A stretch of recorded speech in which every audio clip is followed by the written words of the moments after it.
Hi guys, this is Mike with AskTractorMike.com, and this is Chris with 417 Maintenance and Repair. Yep. And we're going to talk today about brush hog blades, and we're underneath an 8-foot brush hog, and we have jack stands underneath it in blocks, so we're safe. But what I wanted to talk today, I get a lot of questions from people that have a bad wobble in their brush hog. Mm-hmm. Chris, tell us what usually that is. What can happen, the way these are intended to work is that as this stump jumper is rotating, if you hit something, the blade is intended to spin around, and that's what takes the shock away so you don't break the blade or tear the gearbox up. So these will spin around. Well, what can happen if you do hit something is these blades can actually get hooked up on each other, and it'll be like this. So it throws it way out of balance, and they'll get stuck. And sometimes what you'll actually have to do is get under here and take a hammer and beat that thing back apart where they should be spread out from each other, like so. Yeah, that'll just about throw you off the tractor seat whenever they're. Yep. You about cut my hand. Oh, sorry. Here, let it come on.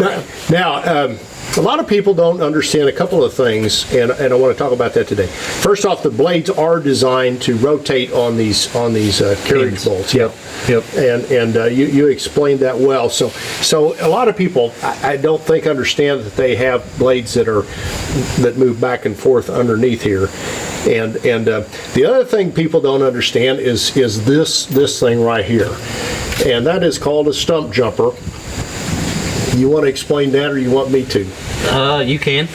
The goal here, the idea is this is a big kind of a bowl turned up on the side. So if you run into a stump and that's going around, it's going to try to skate over the top of it versus just stopping the tractor and throwing you out on the hood. Right. Of course, you're always supposed to have your seatbelt fastened, but that's what a stump jumper is. Now, up underneath here is also a blade plate that the stump jumper is underneath, and that's all one assembly there. Some tractors don't have a stump jumper; they just have a plate that the blades bolt to. I said some tractors, some brush cutters, and the more economy models may not have the stump jumper. Correct.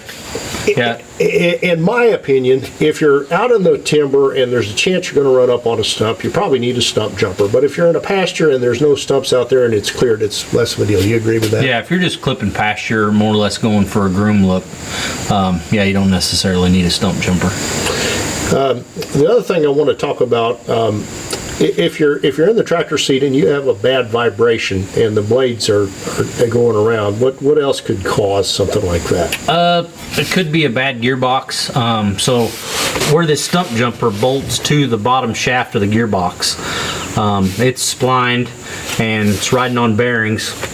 And what can happen is if you develop a seal on the bottom of this gearbox that leaks, and you're parking this thing out in the pasture or back behind the barn in the grass, it may leak the oil out of the gearbox and you never even know it. So you go out and you use it, you burn those bearings up, and then what will happen is you'll actually get some play in this stump jumper where the shaft is going to all move side to side, and so when you go to kick that on, that's going to let this just shake real bad, and it'll be candy wampus. Yeah, you're going to feel that all the way back to the tractor, and what can happen is it can also cause damage to the drive shaft or the PTO shaft as well.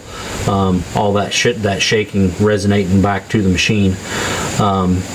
So that's why it's good to always check the oil in the gearbox and make sure that you don't have an oil leak.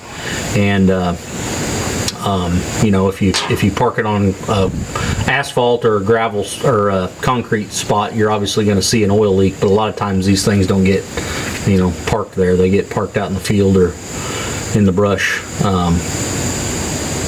So yeah, that's the other thing that can cause a wobble or a shake. Also a bad U-joint in a PTO shaft or drive shaft.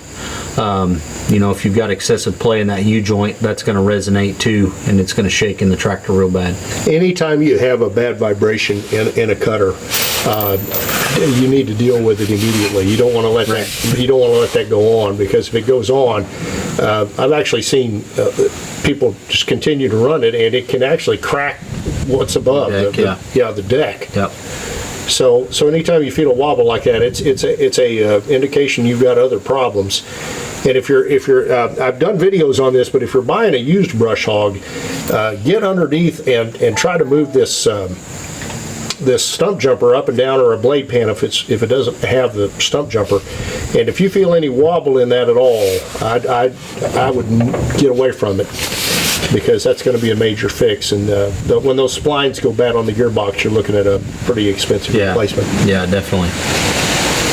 Alrighty, I survive on web traffic. This is probably the least flattering pose we've ever done. But I appreciate you watching my videos. I'd be honored if you'd subscribe to my YouTube channel and like my Facebook page and share this video with other tractor enthusiasts. And if you have questions or comments, put them down below. We'll try to get back with you. Thanks for watching. That's usually the typical way they wind up. Okay. Can I spin them around without decapitating either one of us? Oops, maybe not yourself.